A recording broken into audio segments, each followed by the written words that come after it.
माँ जी, आप ये काजू और बादाम अलमीरा में क्यों बंद कर रहे हैं? अरे क्या है बहू, जब भी मैं कहीं भी कुछ भी करते रहती हूँ तो बस तू पीछे से टोका टोकी करने आ जाती है। अरे माँ जी, मैं भला टोका टाकी क्यों करूँगी?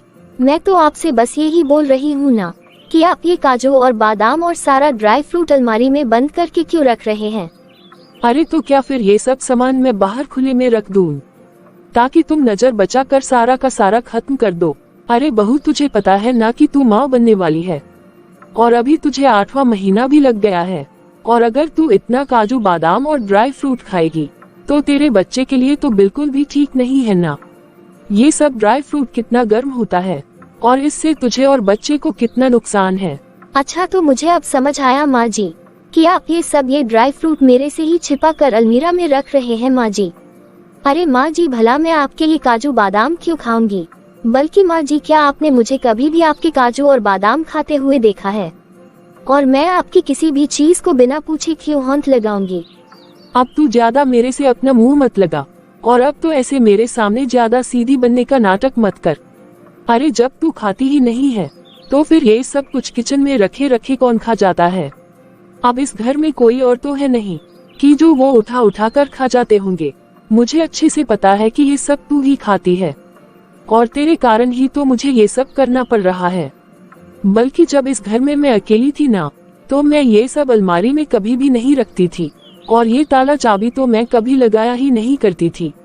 लेकिन तेरे इस घर में आने के बाद ना मुझे हर जगह ताला चाबी लगाना पड़ रहा है और वो भी सब तेरी ये उल्टी सीधी आदतों के कारण। तेरे खुद के ऊपर तो तेरा कंट्रोल नहीं है और तू मुझे सिखाने आए है कि माँ जी आप अलमीरा में ये ड्राई फ्रूट क्यों रख रहे हैं। अरे जब किचन में रखे रखे तो तू सब खत्म कर देती है और फिर बोलती है कि माँ जी मैं तो खाती ही नहीं हूँ। अरे अगर तू नहीं खाती है तो क्या भूत खा जाता है? और अब यहाँ ऐसे खड़ी मत रह। अरे कितना काम करने वाला पड़ा है, चल जल्दी से सब खत्म कर। जी ठीक है माँ जी। हेलो, हाँ कौन बोल रहा है? अरे माँ, मैं बोल रही हूँ। और तुम इतना गुस्सा क्यों हो रही हो? अरे बेटा, अब गुस्सा नहीं होंगी तो और क्या करूँगी। अरे क्यों, ऐसा क्या हो गया माँ जो तुम्हें इतना गुस्सा आ रहा है? अरे बेटा, अब मैं तुझे क्या बताऊं। अरे बेटा, मुझे ये बहू के कारण काजू और बादाम और बाकी का ड्राई फ्रूट सब कुछ अलमारी में छिपा कर रखना पड़ रहा है। और भला वो क्यों माँ? आखिर भाभी ने ऐसा क्या कर दिया? अरे बेटा, तू जानती नहीं है कि काजू बादाम किचन में रखा रखा सब कुछ बहू खा गई। और अब तू ही बता बेटा कि अब बहू का 8वां महीना चल रहा है और अब अगर ये इतना गरम गरम काजू बादाम खाएगी तो क्या ये सब खाने से बहू और बच्चे को नुकसान होगा कि नहीं होगा? अरे नहीं माँ, वो सारा ड्राई फ्रूट भाभी ने नहीं खाया था। मुझे लगता है माँ कि तुम भूल गई। अरे माँ, जब मैं भी इस बार आई थी तो तुमने ही तो काजू और बादाम और बाकी सारे ड्राई फ्रूट डाल करके लड्डू बना करके दिए थे कि जब मैं अपने ससुराल वापस जाऊंगी तो अपने ससुराल के लिए लेकर जाऊंगी। अरे क्या माँ, तुम भी ना खुद तो तुम सब कुछ भूल ही जाती हो और आप ऐसे ही बेकार में बेचारी भाभी को बदनाम कर देती हो। तो अब मैं क्या करती बेटा? अरे मुझे तो लगा कि बहू घर में रहती है तो वही खा जाती होगी, बस इसलिए ही तो मैंने उसे बोल दिया और मुझे तो बिल्कुल भी याद ही नहीं रहा बेटा। अरे माँ, अभी आप इतनी भी बूढ़ी नहीं हो गई हो कि तुम्हारी यादाश्त कमजोर हो गई हो। अरे माँ, क्या तुम्हें पता है कि मेरी सास इस बार अपनी बेटी के लिए इतनी सुंदर साड़ी लेकर के आई है ना कि मैं क्या तुम्हें बताऊं। अब तुम खुद ही देखो ना माँ कि मेरी सास से अपनी बहू को एक भी साड़ी नहीं दी जाती, लेकिन इनकी बेटी अगर साल में 2 बार भी आएंगी ना तो मेरी सास दोनों बार उसे अच्छी अच्छी साड़ियाँ देती है। और वो भी एक साड़ी नहीं माँ, वो तो हमेशा ही उसे 7-7 या 8-8 साड़ियाँ देती है। और मेरी सास मुझे भी यही सब रिवाज करने को बोलती है और कहती है कि जब तू अपने मायके जाती है तो तेरी माँ तुझे कितनी साड़ियाँ देकर भेजती है। अब तो तुम ही बताओ माँ कि मैं क्या बोलूँ अपनी सास से। माँ, मेरी सास मुझे इतना डांटती है ना कि मैं तो अब तुम्हें बता भी नहीं सकती। अरे बेटा, जब इस बार तू अपने ससुराल वापस गई थी तब मैंने तो तुझे 5-6 साड़ियाँ देकर तो भेजा था। अरे माँ, तो ये सब मेरी सास को कहाँ दिखता है? अरे वो तो बोलती है कि बहू ये 5-6 साड़ियों से क्या होता है? तेरी शादी को क्या 10 साल हो गए हैं जो तेरी माँ तुझे 5-6 साड़ियाँ देकर भेज रही है? देखो मेरी बेटी की शादी को अभी 7 साल हो गए हैं और मैं अभी भी अपनी बेटी को तरह तरह की साड़ियाँ हमेशा देती ही रहती हूँ, और वो भी 5-6 नहीं, पूरी 7-7 या 8-8 साड़ियाँ देती हूँ। और तेरी शादी को तो अभी सिर्फ 2 ही साल तो हुए हैं, और अभी 2 साल में ही तेरी माँ तुझे कैसी कैसी साड़ियाँ देने लगी है, और अगर दे भी रही है तो वो भी सिर्फ 5-6 साड़ियाँ। अरे माँ, ऐसे ऐसे तो मेरी सास हिट रही थी, और माँ उसमें से भी कुछ साड़ियाँ तो मेरी सास ने उठाकर अपनी बेटी को दे दी। और बेटा, तेरी सास इसके सिवा कर भी क्या सकती है? अरे ऐसी ही तो है तेरी सास। वैसे मैं भी तो अपनी बहू की साड़ियाँ ही तो तुझे देती हूँ। अरे छोड़ो ना बहू को तो अपने मायके से साड़ियाँ ही कितनी मिलती है, उसे उसकी माँ से सिर्फ 2-3 साड़ियाँ ही तो मिलती हैं। और वैसे भी हम लोगों को उन साड़ियों में से कोई भी साड़ी पसंद भी तो नहीं आती है। अब हम कर भी क्या सकते हैं माँ? अब सबकी सास तुम्हारे जैसी तो नहीं होती है ना, कि बहू को मायके से कोई सामान नहीं मिलेगा तो कोई बात नहीं, लेकिन मेरी सास तो वैसे ही है माँ। सारी अच्छी अच्छी चीजें मेरी सास मेरी नंद को उठा कर दे देती है। अरे माँ, अब और मैं क्या बोलूँ कि जब घर में कुछ भी अच्छी चीज रहेगी ना, तो जब भी मेरी नंद आएगी और सीधे से लेना चालू कर देगी, भाभी ये बहुत अच्छा लग रहा है, मेरे घर में अच्छा लगेगा लगाने में, तो मैं इसे लेकर जा रही हूँ। अब तुम ही बताओ कि मैं क्या ही बोलूँ माँ, मैं तो कुछ बोल भी नहीं सकती हूँ। और ऊपर से मेरी सास भी बोलती है कि बेटा अगर तुझे अच्छा लग रहा है तो तू रख ले। अरे माँ, रख ले कर कर के मेरी सास सब सामान अपनी बेटी को दे देती है। मुझे तो ऐसा लगता है कि ये घर तो मेरा है ही नहीं है, ये घर तो उनकी बेटी और उनकी माँ का ही है। अब हम कर भी क्या सकते हैं बेटा? अब तेरे नसीब में ऐसी ही सास लिखी हुई थी। अरे बेटा, कुहू लगता है कहीं और से भी फोन आ रहा है। तू अभी फोन रख, मैं तुझे बाद में फोन करती हूँ। हाँ ठीक है माँ। अरे ये तो मेरी नंद का फोन है। हेलो दीदी। नमस्ते दीदी। अरे नमस्ते नमस्ते भाभी, कैसे हैं आप? मैं तो ठीक हूँ दीदी। आप बोलिए कि घर में अब लोग कैसे हैं, और आज अचानक आपने मुझे फोन क्यों किया है? वैसे तो आप हमेशा अपने भैया के फोन पर बात करती हो, आज आपको मेरी कैसे याद आ गई? अरे क्या भाभी, जब भी मैं आपके पास फोन करती हूँ ना, तो आपका मोबाइल तो हमेशा ही बिजी ही बताता है, तो फिर अब आप ही बातों की मैं भैया को फोन करूंगी ना। आप अभी ही देख लो, अभी भी आपका मोबाइल बिजी था, वो तो मैं फोन काट के फिर भैया के मोबाइल पर फोन करने ही लगी थी, तो उतने में ही अपने फोन उठा लिया। वैसे भाभी, अभी आप किससे बात कर रहे थे? अरे दीदी, वो कहू का फोन आया हुआ था, मैं बस उसी से बात कर रही थी। अरे भाभी, मुझे तो पहले से ही पता था कि आप अपनी बिटिया के पास ही फोन कर रहे होंगे। अच्छा दीदी, आपने बताया नहीं कि आपने फोन क्यों किया? आपके घर में सब ठीक ठाक तो है ना? अरे हाँ भाभी, सब ठीक है। एक तो आप कभी फोन नहीं करते हैं, ऊपर से मुझे ही आपको फोन करना पड़ता है। अब आप बताए ना दीदी कि आप किस लिए फोन किए थे? अरे भाभी, वो ऐसा है ना कि मेरे बेटे की शादी है, तो बस मैंने इसीलिए ही फोन किया था कि आप पूरे परिवार के साथ मेरे घर आ जाएगा। हाँ दीदी, मैं जरूर आऊंगी ना। अरे भाभी, सिर्फ आपने ही नहीं आना है, आपको तो अपने पूरे परिवार को लेकर के आना है। आपको अपनी बहू, बेटे और मेरे भैया सभी को लेकर के आना है। अरे हाँ दीदी, क्यों नहीं, मैं जरूर सभी को साथ में लेकर के आऊंगी। और हाँ भाभी, आपको पता तो है ना कि मेरे बेटे की शादी में मेरी सारी चीजें मायके से ही लगेंगी, तो हाँ, अपना मेरे लिए एक ही शादी लेकर के नहीं आ जाएगा। आप कम से कम 5-6 साड़ियाँ तो जरूर लेकर के आइएगा, और वो भी अच्छी से और ढंग की। और हाँ भाभी, मेरी बेटे की जो बहू आएगी ना, तो उसके लिए भी थोड़ी ढंग की साड़ियाँ ही लेकर आइएगा, और वो साड़ियाँ ब्रांडेड साड़ियाँ होनी चाहिए। और हाँ भाभी, मेरी बहू के लिए तो आपको कुछ गोल्ड का सामान तो आपको लाना ही पड़ेगा। अरे हाँ दीदी, जरूर, मैं ये सारी चीजें लाने की जरूर कोशिश करूंगी। अरे आप ये क्या बोल रही हैं भाभी? आपके कहने का क्या मतलब कि लाने की कोशिश करूंगी? अरे भाभी, ये तो मेरा हक है, और आप कह रही हैं कि कोशिश करेंगे। अरे हाँ दीदी, जरूर कोशिश नहीं, बल्कि मैं जरूर लेकर के आऊंगी। हाँ तो फिर ठीक है भाभी, अपना समय से पहुंच जाएगा। हाँ ठीक है दीदी। चलो भाभी, अब मैं फोन रखती हूँ। अरे ये मेरी नंदरानी ने तो शुरू से ही मुझे परेशान कर रखा है। अब देखिए जरा, इनके बेटे की शादी है, तो इनके लिए इस बुढ़ापे में मैं 5-6 साड़ियाँ लेकर के जाऊंगी, और वो भी कोई ऐसी वैसी नहीं, बल्कि ब्रांडेड। इनकी बहू के लिए भी अलग 5-6 साड़ियाँ लेकर के जाना होगा, और वो भी ब्रांडेड। और इनकी बहू के लिए गोल्ड की भी कोई आइटम लेकर के जाना होगा। ये मेरी नंद रानी की तो शुरू से ही आदत रही है, बस इसे कुछ न कुछ देते ही रहो। अरे अब तो उसका बुढ़ापा आ गया है, लेकिन अब इस बुढ़ापे तक में इनकी आदत छुटी नहीं है। अरे इन्हें तो ये सोचना चाहिए कि ये उनका मायका है, कम से कम अब तो हमें थोड़ा अच्छे से रहने दें। लेकिन नहीं, ये तो बस यही सोचती हैं कि जितना हो सके बस मायके से निकाल लो। अरे इतना तो मेरी बेटी भी नहीं लेकर के जाती है, बल्कि उससे कहीं ज्यादा तो मेरी नंद रानी ही लेकर के चली जाती है, और वो भी लड़कर झगड़ कर। अरे इस बुढ़ापे में भी वो सामान के लिए लड़ाई करती है। अरे भाग्यवान, क्या हुआ? तुम इतना गुस्सा क्यों हो रही हो?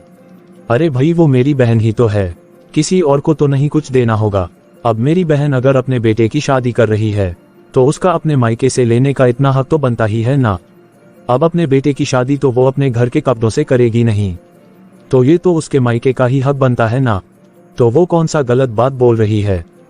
अरे आपकी बहन कभी कोई गलत बात भी बोलती है क्या, जो आज आप उसकी बात को गलत बोलेंगे? पता नहीं ये कहाँ से आ जाते हैं।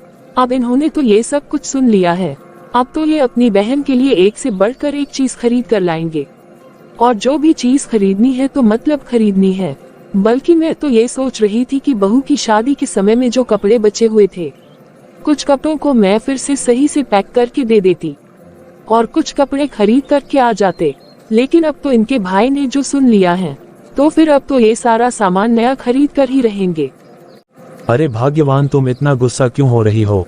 अरे भाई, मेरे भांजे की शादी है, तो क्या अब तुम मेरे भांजे के शादी में इस तरह से ही मुंह बना करके रहोगी? अरे तो फिर अब मैं क्या करूं जी? आपकी बहन की तो शादी से पहले ही इतनी सारी फरमाइशें आ गई हैं, तो फिर अब आप ही बताइए कि मैं क्या करूं? अरे भाग्यवान, अब उसका एक ही तो भाई है, तो फिर अब वो अपने भाई और भाभी से फरमाइश नहीं करेगी, तो फिर तुम ही बताओ कि वो और किससे करेगी?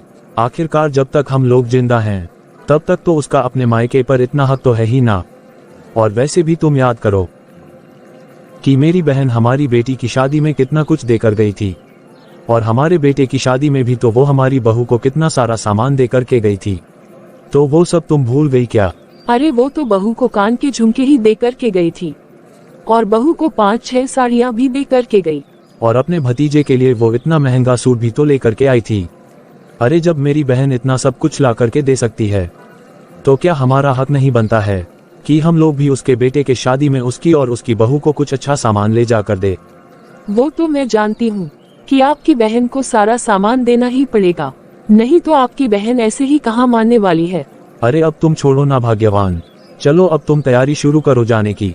अरे भाई, आखिर मेरी बहन ने बुलाया है, तो फिर चलो हम सब परिवार मिलकर के चलते हैं ना। अरे आखिर हमारे भांजे की शादी है। अरे भला हम सब लोग पूरे परिवार के साथ कैसे जाएंगे? बहू को तो 8वां महीना चल रहा है, तो फिर हम लोग कैसे जा सकते हैं? अरे हाँ भाग्यवान, तुम सही कह रही हो, हम बहू को तो ऐसे अकेले छोड़ करके जा नहीं सकते हैं। रवि का तो यहाँ पर रहना बहुत ही जरूरी होगा। लेकिन वैसे भी रवि तो दिन के लिए ऑफिस चला जाएगा, तो फिर बहू दिन भर घर में अकेली कैसे रहेगी? और वैसे भी अगर बहू के साथ कुछ भी ऊंच नीच हो गई तो हमें किसी विश्वास वाले को ही घर पर छोड़ करके जाना होगा। हाँ भाग्यवान, बात तो सही है। तो फिर हम एक काम कर सकते हैं कि वो जो बहू की छोटी बहन है ना, उसे हम लोग कुछ दिन के लिए यहाँ बुला लेते हैं, और बहू भी अपनी बहन के साथ अच्छे से रह लेगी। अरे ये क्या बोल रहे हैं जी आप? हम अपना घर बहू और उसकी बहन के हवाले कैसे छोड़ करके जाएंगे? हम बहू पर तो भरोसा कर नहीं सकते हैं, तो उसकी बहन पर अलग से कैसे भरोसा करे? अभी तो बहू का ही इस घर पर अधिकार भी नहीं है, और अभी उसकी शादी को साल ही कितने हुए हैं? अभी 1.5 साल ही तो उसकी शादी के हो रहे हैं। अरे आपकी इतनी उम्र हो गई है, फिर भी आप पता नहीं है? भला ये कैसी बातें कर रहे हैं आप? तो फिर ऐसा करते हैं कि हम बहू को उसके मायके छोड़ आते हैं। लेकिन ये नहीं कर सकते हैं, क्योंकि बहू का 8वां महीना चल रहा है, और 8वें महीने में तो गर्भवती स्त्री घर से बाहर भी नहीं निकलती है, तो इसलिए वो अपने मायके भी नहीं जा सकती है। मुझे तो समझ में नहीं आ रहा है कि आखिर मैं करूं तो क्या करूं। अब हमारा वहां शादी में जाना भी जरूरी है। अब अगर हम लोग शादी में नहीं जाएंगे तो नंद रानी गुस्सा हो जाएगी। तो फिर हम ऐसा कर सकते हैं ना भाग्यवान, कि हम बहू को उसके ससुराल से बुला लेते हैं। हाँ, ये बात आप सही बोल रहे हैं जी, वो अपनी भाभी के साथ रह सकती है। अरे वो घर की बेटी जो है, और उसका तो घर पर पूरा अधिकार भी बनता है, रुकिए जी, मैं अभी कुहू के पास फोन करती हूँ। हाँ माँ, तुम तो बोल रही थी अभी फोन करती हूँ, तो फिर तुमने इतनी देर कैसे कर दी? और किसका फोन आया था? अरे बेटा तू वो सब छोड़ और तू मेरी बात ध्यान से सुन। तेरी बुआ के लड़के की शादी आ गई है, तो तेरी बुआ के लड़के की शादी में मैं और तेरे पापा हम दोनों साथ में जा रहे हैं। तो बेटा तू ऐसा कर कि तू 1 सप्ताह के लिए अपने मायके आ जा। तुझे तो पता ही है ना बेटा कि हमारा इतना बड़ा घर है, और अब मैं तेरी भाभी के भरोसे इतना बड़ा घर कैसे छोड़ करके जाऊं? बेटा अब तू तो अच्छे से समझ रही है ना कि आखिर मैं तुझसे क्या कहना चाह रही हूँ। अरे हाँ हाँ माँ, मैं अच्छे से समझ गई हूँ। आखिर इतना बड़ा घर नई नई आई बहू के अधिकार क्षेत्र में थोड़ी ना आता है। तो फिर माँ मैं अकेली ही आऊँ कि तुम्हारे दामाद जी को भी साथ में लेकर के आऊँ? क्योंकि अगर मैं तुम्हारे दामाद को छोड़ कर के आऊंगी तो मैं वहाँ कम से कम 1 सप्ताह तो रहूंगी ही ना, क्योंकि इनको ऑफिस भी तो जाना है। तो फिर भला इनका खाना पीना कौन करेगा, और इनको हर रोज लंच को पैक करके देगा? और माँ तुम मेरी सास को तो अच्छे से जानती ही हो, क्योंकि 1 मिनट में ही तो उनकी गर्दन पर चढ़ जाती है। अरे बेटा भला मैं तुझे कहाँ बोल रही हूँ कि तू अकेले ही यहाँ पर आ बेटा, बल्कि तू दामाद जी को भी साथ में ही लेकर के आ जाना, और तू तो मेरे नाती को भी साथ में लेकर के आना। ठीक है माँ, मैं अपने बच्चे और पति के साथ आज रात में ही आ जाती हूँ। हाँ हाँ बेटा तू आज ही आ जा, मैं तेरा इंतजार कर रही हूँ। और माँ तुम अपने दामाद का फेवरेट खाना भी भाभी से बनवा लेना। अरे हाँ हाँ क्यों नहीं बेटा, अब अगर मेरे दामाद जी आ रहे हैं तो उनकी खातिरदारी करनी तो बनती ही है ना। चलो फिर ठीक है माँ, अब मैं फोन रखती हूँ। अब मुझे पैकिंग भी तो करनी है, और इनको भी तो फोन करके बताना होगा ना। हाँ चल ठीक है बेटा, तू जल्दी से अपनी पैकिंग कर ले। चलो भाग्यवान, अब तुम्हारी ये टेंशन भी खत्म हो गई ना। और देखो मैं तुम दोनों माँ बेटी के बीच में भी नहीं आया। लेकिन भला तुम ये क्या बोल रही हो कि ये घर बहू के अधिकार क्षेत्र में नहीं आता है वगैरह वगैरह? भला ये क्या तुम ये कैसी उल्टी सीधी बातें कर रही हो? आखिर बहू भी तो हमारे घर की ही सदस्य है ना, तो फिर तुम ये सब क्यों बोल रही हो? अरे ये आप कैसी बातें कर रहे हैं जी? आपको याद है ना मेरी सास भी इस घर में क्या करती थी? जब मेरी शादी को 10-12 साल हुए थे तब कहीं जाकर मेरी सास मुझे इस घर का सदस्य मानने लगे थे। तो फिर मैं कैसे अपनी बहू को सिर्फ 1.5 साल में ही इस घर को सदस्य मानने लगूं? अरे अब तुम ये अब जाने भी दो ना भाग्यवान, वो तो मेरी माँ की सोच पहले के जमाने की थी, तो फिर तुम ये अब क्यों कर रही हो? अच्छा तो तुम मुझे ये बता रही हो कि मेरी माँ तुम्हारे साथ वैसा बर्ताव करती थी, तभी तो तुम मेरी माँ को जब भी नाम लेती हो तो बुरा भला बोल करके ही नाम लेती हो। तो फिर तुम अपनी बहू के साथ क्यों ऐसा कर रही हो? तो क्या तुम भी ये ही चाहती हो कि तुम्हारे जाने के बाद तुम्हारी बहू भी हमेशा तुम्हारे जैसे ही तुम्हें याद किया करें? अरे अब आप बस भी कीजिए ना जी, मैं आपकी माँ के जैसी तो बिल्कुल भी नहीं हूँ कि हर समय अपनी बहू पर पाबंदियाँ ही लगाती रहूं। तुम तो बस ये सब बोल रही हो। इनका तो कुछ भी नहीं हो सकता। बहू, ओ बहू। हाँ माँ जी। हाँ सुनो, आज रात में मेरी बेटी दामाद जी के साथ और अपने बच्चों के साथ आ रही है, तो फिर आज रात का खाना तो तुम मेरी बेटी के और दामाद की पसंद का ही बना लेना, और तुम उनकी खातिरदारी में कोई भी कमी मत रखना। तुम दामाद जी को शिकायत करने का कोई भी मौका नहीं देना। वो लोग बस 1 सप्ताह के लिए यहाँ आ रहे हैं, और वो लोग 1 सप्ताह यहीं पर रहेंगे, तो तुम उनकी अच्छे से देखभाल कर लेना। हाँ ठीक है माँ जी। और हाँ बहू, मैं और तेरे ससुर तेरी बुआ सास जी के यहाँ जा रहे हैं। उनके लड़के की शादी आ गई है ना, तो कल मैं और तेरे ससुर जी तुम्हारी बुआ सास जी के यहाँ जाने के लिए निकल जाएंगे। तो मेरे पीठ पीछे तुम अपने नंदोई का और अपनी नंद का थोड़ा अच्छे से ख्याल रखना। उन्हें कोई भी शिकायत का मौका मत देना। जी ठीक है माँ जी। फिर शाम के समय माँ, ओ माँ। अरे लग रहा है कि मेरी बेटी आ गई है। अरे बेटा आ गई तू? बस अभी मैं जाने के लिए बैग पैक कर ही रही थी। नमस्ते माँ। अरे खुश रह बेटा, तू खुश रह। अरे बेटा दामाद जी कहाँ है? अरे माँ वो अपनी बेटे के चक्कर में ही लगे हुए हैं। वो उसके साथ वो फर्स्ट वाला रूम है ना, उसमें ही अपनी बेटे के साथ खेल रहे हैं। तुमने पता नहीं माँ क्या क्या सामान लेकर उस कमरे में रखा हुआ है। तो फिर दोनों बाप बेटे बस उसी में लगे हुए हैं। अरे हाँ बेटा, उसके नानू अभी अभी वो बच्चे के जो छोटे छोटे खिलौने होता है ना, वो सब कुछ लेकर के आए हैं। बस वो सब कुछ मैंने अभी उनसे मंगवाया था कि हम लोगों के जाने के बाद मेरे नाती को किसी भी चीज की कमी नहीं होनी चाहिए। इसीलिए तेरे पापा उसके लिए खिलौने लाकर आए हैं। बस उसी में लग गए होंगे दोनों बाप बेटा। अरे बैठ ना बेटा, तू खड़ी क्यों है? और बता बेटा, तेरी सास ने तो तुझे यहाँ आने से रोकी नहीं ना? अरे माँ, मेरी सास भला मुझे क्यों रोकेगी? वो अच्छे से समझ रही है ना कि इस बार बहू अपने घर जा रही है, तो वहाँ से कुछ न कुछ सामान तो लेकर के आएगी ही आएगी, तो फिर उनका मुंह तो बंद ही रहेगा ना। और वैसे भी साथ में उनका बेटा जो आ रहा है, तो उनको अपने बेटे के लिए तो करना ही होगा। अरे बेटा, तेरी सास के काम तो नहीं रुकेंगे। अरे नहीं माँ, अब काम अब कैसे रुकेंगे? और तुम्हें पता है माँ, मेरी सास ने क्या बोला है कि बहू तू 1 सप्ताह के लिए अपने मायके जा तो रही है, लेकिन हाँ तू अपनी माँ से ना ढंग की चीजें जरूर लेकर आना। अरे बेटा, तेरी सास भला ऐसे कैसे भी बोल सकती है? क्या मैं अपनी बेटी को ढंग की चीजें नहीं देती हूँ? अरे बेटा, अगर तेरी सास को मेरी बहू के जैसी बहू मिलती ना, तब तेरी सास को अच्छे से पता चल जाता कि बहू के मायके से कितने ढंग की चीजें आती हैं। अरे अब तुम छोड़ो भी ना माँ, तुम भी ना भाभी के बातों को याद करके गुस्सा होने लगती है। अरे माँ, तुम भाभी को बोलो ना कि वो जल्दी जल्दी नाश्ता और चाय लेकर आए। अरे वो भी तो उस रूम में इंतजार कर रहे होंगे माँ। अरे हाँ बेटा, मैं तो भूल ही गई थी। बहू, ओ बहू। हाँ माँ जी। अरे दीदी आप आ गए। नमस्ते दीदी। नमस्ते भाभी, नमस्ते। अरे बहू, तुम्हारी नंद नंदोई अब आए हुए हैं। तू जा जल्दी जल्दी चाय नाश्ता लेकर आ। दामाद जी चाय नाश्ते के लिए इंतजाम कर रहे होंगे। और बहू, मैंने तुझे मेथी की मटरी बनाने के लिए बोला था ना? अरे वो दामाद जी को बहुत ही पसंद आती है, तो क्या वो तूने बना लिए है ना? हाँ माँ जी, नाश्ता मैंने बना दिया है, बस चाय बने जा रही हूँ। क्या कहा बना रही हूँ? अरे तू लेट मत कर बहू, और तू अपनी नंद और नंदोई को शिकायत का मौका नहीं देना। आप जा किचन में और जल्दी जल्दी से हाथ चला। जी माँ जी। फिर रात के समय, चलो अब मेरा सारा काम तो खत्म हो गया है और रात के शायद 11:30 बज रहे हैं। अब मैं भी सोने चली जाती हूँ और मुझे कल सुबह जल्दी ही उठना होगा। अरे ओ बहू। हाँ माँ जी। अरे बहू, तू कहाँ जा रही है? माँ जी, मेरे सारे काम हो गए तो मैं भी सोने जा रही थी। अरे बहू, तेरे में थोड़ा सा भी दिमाग है कि नहीं? अरे घर में दामाद जी आए हुए हैं और अभी पूरा काम हुआ नहीं और तुझे नींद आने लगी। अब तू जल्दी जल्दी हाथ चला और दामाद जी के लिए कॉफी बना दे और बच्चों के लिए दूध गर्म कर दे। जी माँ जी, अभी कर देती हूँ। और हाँ बहू, तू सुबह से जल्दी उठ करके हमारे सफर के लिए पुरिया और आलू की सब्जी बना देना। और हाँ, थोड़ी सी एक्स्ट्रा ही बना देना। वो हमारे अगल बगल के भी लोग शादी में जा रहे हैं।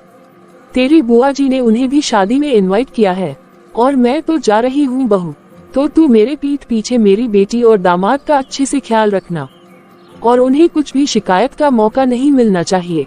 जी ठीक है माँ जी, मैं उन्हें बिल्कुल भी शिकायत का मौका नहीं दूंगी। फिर अगले दिन सुबह। अरे सुबह के 5 बज गए हैं और मैं अभी तक सोई हुई थी। माँ जी तो मुझ पर बहुत ही गुस्सा करेगी और ये भी उठ कर के पता नहीं कहाँ चले गए हैं और मुझे इन्होंने उठाया तक नहीं। अब मैं क्या करूँ? एक तो मैं खुद के वजन से ही बहुत परेशान हूँ और ऊपर से घर का काम भी मेरे ऊपर ही डाल दिया गया है। अगर माँ जी शादी में जा ही रही थी तो भला माँ जी को क्या जरूरी थी जो उन्होंने दीदी को यहाँ बुला लिया। चलो अगर दीदी को बुलाया तो बुलाया, लेकिन उन्होंने साथ में जीजा जी को भी बुला लिया। और अब माँ जी तो बुआ जी के यहाँ जाकर के बस यही बोलेंगे कि मैंने अपनी बेटी को उसके ससुराल से बुला लिया है और वहाँ रह कर के बहू का अच्छे से ध्यान रखेगी। लेकिन उसके पीछे की क्या बात है वो तो मैं अच्छे से जानती ही हूँ।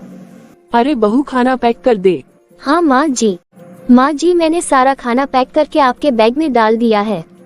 और तूने दामाद जी के लिए नाश्ता बना दिया या नहीं? हाँ माँ जी, मैंने उनके लिए भी उनकी पसंद का नाश्ता बना दिया है। देख बहू, मैं 1 सप्ताह के लिए जा रही हूँ, लेकिन तू मेरे पीछे से दामाद जी को जरा सा भी शिकायत करने का मौका नहीं देना। जी माँ जी। और हाँ, मेरी बेटी तुझे जैसे जैसे बोलेगी तू बस उसके कहे अनुसार ही चलना, कहीं अपनी मन मर्जी मत चलाने लग जाना। जी ठीक है माँ जी। फिर थोड़ी देर के बाद, चलो अब सारा काम तो हो गया है, अब मैं अपने रूम में जाकर थोड़ी देर रेस्ट कर लेती हूँ। मेरे शरीर में तो थकावट की वजह से बहुत ही दर्द हो रहा है। अरे क्या भाभी, इतनी जल्दी आप अपने बेडरूम में आ गए? क्या हुआ दीदी? अभी अभी तो मैं सारा काम करके आई हूँ, आपको कोई काम था क्या? अरे भाभी, आपको पता नहीं है कि अभी आपके नंदोई जी चाय पेंगे और आप हो कि यहाँ आकर के आराम से बैठी हो। चलिए आप जल्दी जल्दी किचन में जाए और अपने नंदोई जी के लिए चाय बना कर दीजिए। और हाँ, आप साथ में पकोड़े भी बना लीजिएगा। और हाँ, आप मेरे बेटे के लिए दूध के साथ बिस्किट भी ले आइएगा। ठीक है दीदी। अरे भाई, कितना खाते हैं ये लोग। अभी 1 घंटा पहले तो इन लोग ने पेट भर कर नाश्ता किया था और अब तुरंत ही इन्हें चाय बिस्किट और पकोड़े खाने हैं। अरे भाभी। हाँ दीदी। अरे आपने चाय पकोड़े बना लिए क्या? और दूध भी गर्म कर दिया क्या आपने? हाँ हाँ दीदी, बस अभी होने वाला ही है। ठीक है, आप जल्दी से निकालिए और मैं भी बिस्किट निकाल करके आती हूँ। माँ जी किस तरह से सारा अधिकार अपनी बेटी को सौंप कर चली गई। एक बिस्किट का पैकेट में भी ताला लगा कर रखा हुआ है। ठीक है भाभी, अब आप जल्दी जल्दी चाय और पकोड़े लेकर के आए। जी दीदी। और हाँ भाभी, मैंने बिस्किट के 8 पीस निकाले हैं। 8 के 8 पीस बिस्किट के आप मेरे बेटे को ला कर दे दीजिएगा। जी ठीक है दीदी, अब माँ जी की जो मर्जी है वो करें, मुझे ज्यादा सोचना नहीं है। और वैसे भी मेरा थोड़ी ना इस घर पर कोई अधिकार है, मैं तो बाहरी हूँ ना। अरे बल्कि माँ जी ने तो ये फ्रिज भी नहीं खुल रहा है, उन्होंने तो फ्रिज में भी लॉक लगा कर रखा है। मैं समझ गई, ये सब मेरी सास का ही किया धरा है। अरे भाभी, आप ये क्या कर रहे हैं? हाँ दीदी। भाभी, आपको फ्रिज में से क्या चाहिए? बोलिए ना, मैं अभी आपको निकाल करके दे देती हूँ। अरे नहीं दीदी, कुछ नहीं, आप चलिए, मैं आपके लिए चाय पकोड़े लेकर के आती हूँ। फिर थोड़ी देर के बाद, अरे यार कहू, अभी ना मेरा कोल्ड कॉफी पीने का बहुत ही मन कर रहा है। हाँ जी, मैं अभी भाभी को आपके लिए कोल्ड कॉफी बनाने के लिए बोलती हूँ।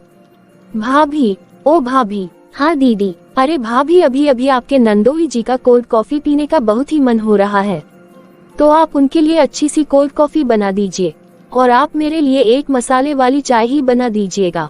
जी ठीक है दीदी। और हाँ भाभी, आप रात में सोने से पहले ना इनके लिए बादाम भिगो करके रख दीजिएगा। ये सुबह सुबह खाली पेट में बादाम और किशमिश लेते हैं। जी दीदी। लगता है कि फ्रिज में तो फिर से लॉक लगा हुआ है, तो अब मैं कैसे बादाम भिगोने रखूं? दीदी। हाँ भाभी। दीदी, मुझे लग रहा है कि फ्रिज लॉक है, आप अगर मुझे चाबी दे देते तो मैं बादाम निकाल करके उन्हें भिगो कर रख देती। अरे हाँ भाभी, वो माने ना काजू बादाम को अलमारी में रखा हुआ था। अब आप ही बताए जरा कि काजू बादाम को अलमीरा में रखने से तो वो खराब ही हो जाएंगे ना, तो मैंने वहाँ से उठा करके सारा कुछ फ्रिज में रख दिया है कि बादाम और काजू फ्रिज में रखने से लंबे टाइम तक चलते हैं और उसमें कीड़े भी नहीं लगते हैं। भाभी, मैं अभी आपको बादाम निकाल कर देती हूँ ना। ये क्या दीदी, मुझे भी तो चाबी दे सकते थे।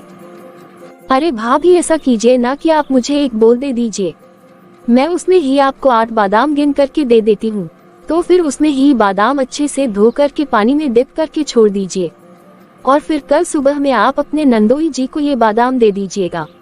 और हाँ, आप इसमें 10 किशमिश भी डाल दीजिएगा और थोड़े से अखरोट भी डाल दीजिएगा।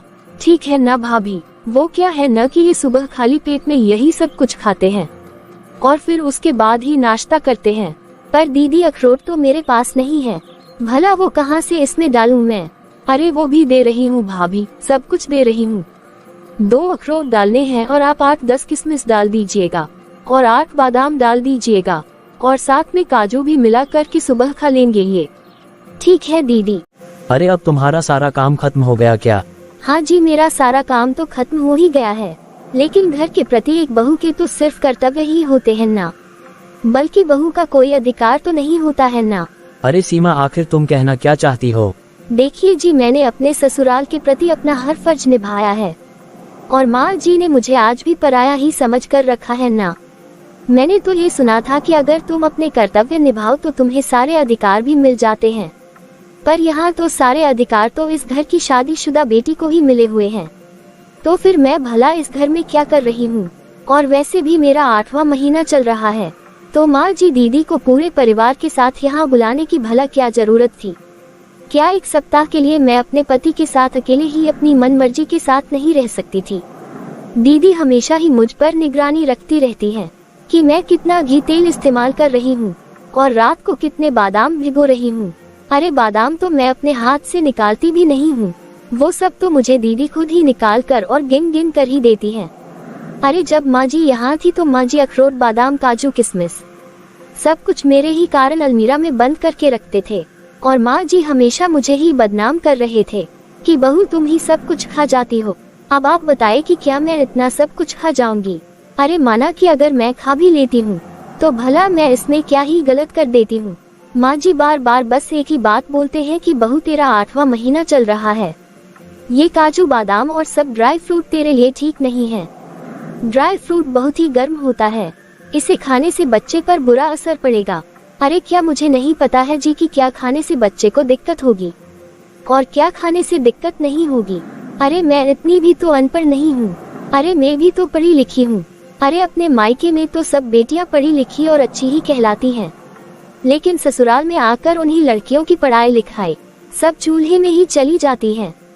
बल्कि यहाँ तक कि दीदी तो हमेशा ही मेरे आगे पीछे लगी रहती है।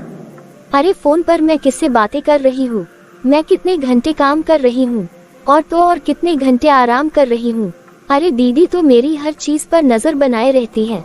अरे सीमा, कुहू को यहाँ आए 3-4 दिन तो हो गए हैं, तुम बस 3-4 दिन और संभाल लो, फिर तो वो अपने घर वापस चली ही जाएगी।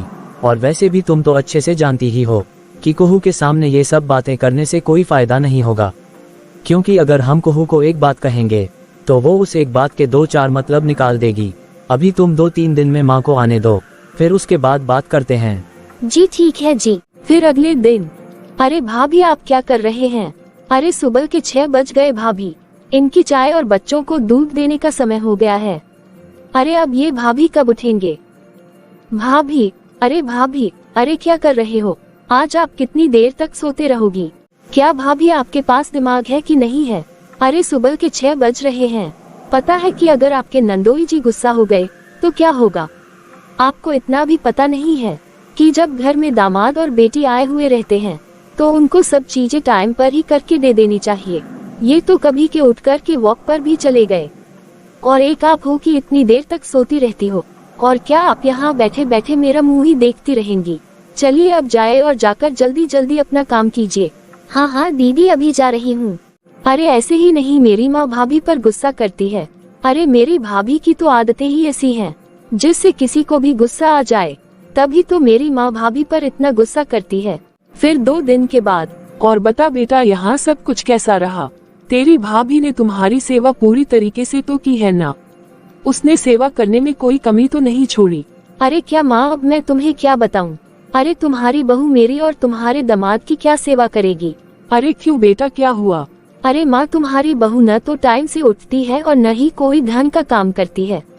रुक, मैं अभी बहू से ही पूछती हूँ। बहू, ओ बहू। हाँ माँ जी। अरे ये क्या बहू, तूने अपनी नंद और नंदोई का जरा सा भी मान सम्मान नहीं रखा। तुम देर देर तक सोती रही और तुमने घर भी नहीं संभाला, तो फिर आखिर किस अधिकार से तू इस घर में रह रही है? जो तू मेरी बेटी और मेरे दामाद का सम्मान तक नहीं कर सकी, तो फिर तुम्हें इस घर में रहने का कोई अधिकार भी नहीं है। तो फिर माँ, ऐसे तो सीमा के साथ साथ मुझे भी इस घर में रहने का कोई अधिकार नहीं है, क्योंकि मैं भी तो अपनी पत्नी के अधिकारों की रक्षा नहीं कर पाया। अच्छा बेटा, आज तो तेरी भी बड़ी जुबान चल रही है। तेरी पत्नी से जरा सा कुछ कहा नहीं कि तुझे तो बहुत ही बुरा लग गया। अच्छा तो फिर तू ही बता कि भला पत्नी के क्या अधिकार होते हैं? ये इस घर की बहू है और इसे इस घर में मेरी मर्जी से ही रहना पड़ेगा। एक बहू क्यों सिर्फ अपने ससुराल वालों के प्रति बस अपने कर्तव्य ही निभाने होते हैं? उसकी तो बस यही जिम्मेदारी होती है। क्यों माँ, एक बहू के सिर्फ कर्तव्य ही क्यों होते हैं? उसका कोई अधिकार क्यों नहीं होता? अरे आप जिस खुशी से इसे इस घर में बहू बनाकर लाई थी, आपने आज तक वो खुशियाँ तो इसे दी ही नहीं। आप तो आज भी कुहू के इशारों पर चल रही है, और सीमा के साथ तो अपने ही घर में किसी पराई के जैसा व्यवहार ही किया जाता है। उसे हर काम के लिए कुहू से पूछना होता है। बाकी कुहू तो पराई होकर के भी इस घर पर अपना अधिकार जता सकती है, तो फिर तो सीमा इस घर के लिए अपना सब कुछ छोड़ करके आई है, तो फिर वो क्यों इस घर पर कोई भी अधिकार नहीं जता सकती है? वो तो इस घर को बहुत ही अच्छे से संभाल रही है और अपनी कोख में मेरी संतान को भी पाल रही है। वैसे माँ, आप मुझे एक बात बताओ कि क्या एक बहू का अधिकार क्षेत्र सिर्फ और सिर्फ रसोई घर में खाना बनाना ही होता है? क्या उसके अलावा उसका घर की किसी भी चीज पर कोई हक नहीं होता है? अरे माँ, बल्कि आपने तो घर की हर चीज का अधिकार केवल और केवल कुहू को ही दे करके रखा है, तो फिर सीमा का इस घर में क्या स्थान है? अरे माँ, सीमा मेरी पत्नी है और इस नाते से तो उसका इस घर पर पूरा अधिकार है। वाह बेटा वाह, आज तुझे अपनी पत्नी के लिए बड़ा ही बुरा लग रहा है और अपनी पत्नी की तरफ से क्या क्या बातें बोल रहा है। अरे बेटा, मैंने तुझे जो इतना अच्छे से पाला पोसा और आज तू अपनी पत्नी की तरफ हो गया। अरे बेटा, इसे यहाँ आए हुए दिन ही कितने हुए हैं जो आज तू अपनी पत्नी की इतनी तरफदारी कर रहा है। अरे क्यों ना करूँ माँ। अरे माँ, सीमा को इस घर में आए हुए पूरे 1.5 साल हो गए हैं ना, और मेरे घर का चिराग जो भी हो ये उसे अपनी कोख में पाल रही है ना, तो फिर भी ये इस घर की सदस्य नहीं है। आप लोग इसके साथ परायों के जैसा व्यवहार क्यों करते हो, और आप मुझे बोल रहे हो कि मैं अपनी पत्नी की तरफ हो गया। अरे माँ, भला क्यों ना खड़ा हूँ मैं अपनी पत्नी की तरफ। वो मेरी पत्नी है, मैंने उसके साथ शादी की है। अगर आपको अच्छा नहीं लग रहा है तो फिर आपको तो कभी भी मेरी शादी करवानी ही नहीं चाहिए थी। मुझे हमेशा के लिए कुंवारा ही रखना था। अच्छा, तो फिर बता, इस घर में कौन तेरी पत्नी के साथ परायों जैसा व्यवहार करता है? अरे माँ, अब मैं क्या क्या बोलूं। उस दिन जब दूध वाला दूध देने आया था तो कुहू ने क्या कहा था कि भाभी तुम दूध ज्यादा मत लेना, आजकल दूध बड़ा ही महंगा हो गया है। अरे माँ, सीमा गर्भवती है। अरे इस घर पर इसका भी तो कोई अधिकार है। अगर वो एक टाइम दूध पी भी लेगी तो उसमें भला कुहू का क्या चला जाएगा, और भला इसके लिए कुहू इसमें टोकने वाली कौन होती है। फिर मैं भी तो कमा रहा हूँ ना, मैं भी तो आप लोगों पर निर्भर नहीं हूँ। और जब अभी कुछ महीने पहले घर में पूजा हुई थी तो आपने अपने जेवर रखने के लिए कुहू को ही अलमारी की चाबी क्यों दे दी, तब अपने सीमा को क्यों नहीं दी थी? अरे माँ, आपने तो अपने कमरे में एसी लगवाया है और कुहू जब भी आती है तो आपके कमरे में ही सोती है, और सीमा के गर्भवती होने के बाद भी आप उसे अपने रूम का एसी दिन में भी चलाने नहीं देती हो। अरे माँ, आप तो इसके खाने पीने के सामान पर भी पाबंदी लगाती हो। अरे आप ये काजू किशमिश बादाम ये सब ड्राई फ्रूट को आप अलमारी में ताला लगा करके क्यों रखती हो? अरे माँ, आप तो फ्रिज में भी ताला लगा करके रखती हो। अब आप ही बताइए माँ कि ये सब कुछ क्या है, कि आखिर इस घर की बेटी को तो सब अधिकार हैं लेकिन इस घर की बहू को कोई अधिकार नहीं है। माँ, जब एक लड़की बहू बन करके घर में आती है तब कर्तव्य नाम की एक गठरी को भरकर उस पर बोझ बनाकर डाल दिया जाता था और उससे उसके समस्त अधिकार छीन लिए जाते हैं। उसके बाद तो बस बहू को अपनी मर्जी से हंसने का अधिकार नहीं है और ना ही उसे अपनी मर्जी से बोलने का अधिकार है। अरे उस पर तो अपनी मर्जी से खाने पीने रहने घूमने के अधिकार, सब पर पाबंदियां लगा दी जाती हैं और फिर उससे उम्मीद की जाती है कि वो फिर भी हंसती रहे और वो सबके हिसाब से काम करती रहे और जरा सी भी आवाज नहीं करे। वो अपनी नींद का त्याग कर दे और अपने आराम को तो भूल ही जाए। वो अपने शौक को तो हमेशा के लिए भूल जाए और अपने मायके वालों को भी भूल जाए। अरे बल्कि वो तो अपने हिसाब से जीना भी भूल जाए। भाई या भाभी, आप मुझे माफ कर दीजिए, लेकिन इसमें मेरी कोई गलती नहीं है। कोई भी लड़की अपने मायके में तभी अपना अधिकार जमाने की कोशिश करती है जब उसके ससुराल में उसे कोई अधिकार नहीं मिलता है और वो हर चीज बस अपने मन में ही सोचकर रह जाती है। वो हमेशा ही अपने ससुराल में दबी दबी सी और सहमी सी रहती है, पर मायके में आकर उसकी आवाज खुद ही बुलंद हो ही जाती है। और मेरी भी सभी नंदों ने भी मेरे साथ यही सब किया था, तो उस समय मेरा मन भी बहुत ही दुखता था। तभी तो मैं भी अपने मन की सारी भड़ास भाभी के ऊपर ही निकाल रही थी, लेकिन मैंने कभी ये नहीं सोचा था कि जो कुछ भी मेरे साथ हुआ है वो भला मैं अपनी भाभी के साथ क्यों करूं। भला इसमें उनकी क्या गलती है? जिस तरह मुझे परेशान करके मेरी नंदों को खुशी मिलती थी, उसी तरह भाभी को परेशान करके मुझे खुशी मिलती थी। पर भाभी, आप बहुत ही खुशनसीब हैं जो आपका पति आपके साथ कंधे से कंधा मिलाकर खड़ा है, आपके लिए बोल रहा है। मैंने भी तो ये ही सब कुछ सहन किया था, लेकिन मेरा पति भी तो मेरी खुशी और मेरे अधिकार के लिए बोल सकता था, लेकिन मेरा पति मेरे अधिकार के लिए कभी भी कुछ भी नहीं बोला। अरे बेटा, इसमें किसी की भी कोई भी गलती नहीं है, इसमें सारी गलती तो मेरी ही है। इन सभी समस्याओं की जड़ तो मैं ही हूँ। अरे मैंने भी तो वही सब किया जो मेरी सास ने उस वक्त मेरे साथ किया, तो उस समय मुझे भी बहुत ही बुरा लगता था और मैं हमेशा ही सोचती थी कि मैं अपनी बहू के साथ ऐसा कभी भी नहीं करूँगी। लेकिन जब मैं खुद सास बनी तो ना जाने बेटा कि मुझे क्या हुआ कि सास बनते ही मेरे सारे पुराने दर्द ताज़ा हो गए और मैं भी अपनी बहू के साथ हमेशा सास बन करके ही रही। मैं कभी भी उसकी माँ तो बन करके रही ही नहीं। मेरी सास भी मुझे हर तरह के अधिकार से वंचित रखती थी और बेटा, उस समय भी तेरी बुआ ही घर पर राज करती थी। वो जैसा कहती थी तो तेरी दादी बिल्कुल वैसा ही करती थी।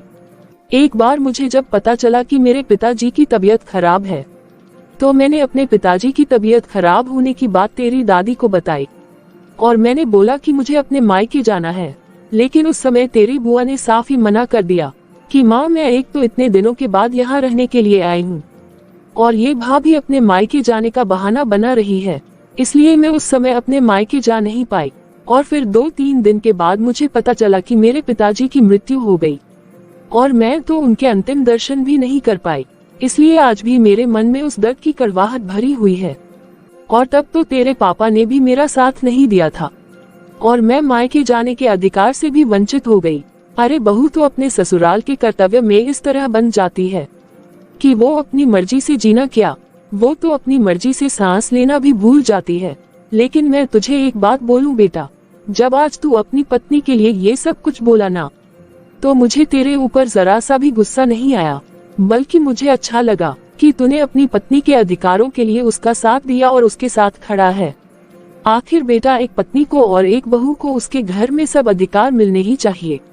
हम सास बहू और नंद आपस में ही एक दूसरे का अधिकार छीनते रहते हैं, एक दूसरे को दुख तकलीफ पहुंचाते रहते हैं, एक दूसरे को नीचा दिखाने की फिराक में ही लगे रहते हैं। देखा जाए तो एक महिला ही दूसरी महिला की खुशियों की दुश्मन बन जाती है। अगर हर महिला सिर्फ इतना ही सोच ले कि जो कुछ मैंने सहा है वो सब कुछ कोई और नहीं सहेगा, वो सबको हमेशा खुश रखेगी, तो फिर हर घर में सुख और खुशहाली होगी। बल्कि अब तो ये तो सब हर घर में होता है कि बहू को अधिकार न देकर उसके सर पर फर्ज की टोकरी सौंप दी जाती है। एक लड़की के बहू बनते ही उसके सभी अधिकार छीन लिए जाते हैं और उससे बस ये ही उम्मीद की जाती है कि वो सदा ही एक कठपुतली की तरह नाचती रहे।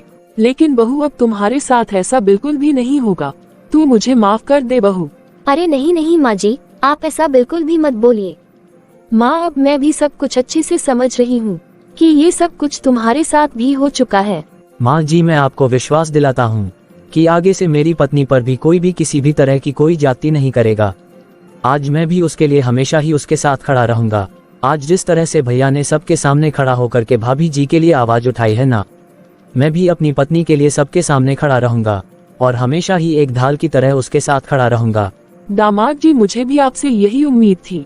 तो फिर देखा आपने दोस्तों कि कैसे मेरी सास और नंद के साथ उनकी सास और नंद ने कितना बुरा व्यवहार किया था, कैसे उनके अधिकार छीन लिए गए थे, उन्हें कितना परेशान किया जाता था और जिस वजह से वो मेरे से साथ भी वैसे ही व्यवहार करते थे।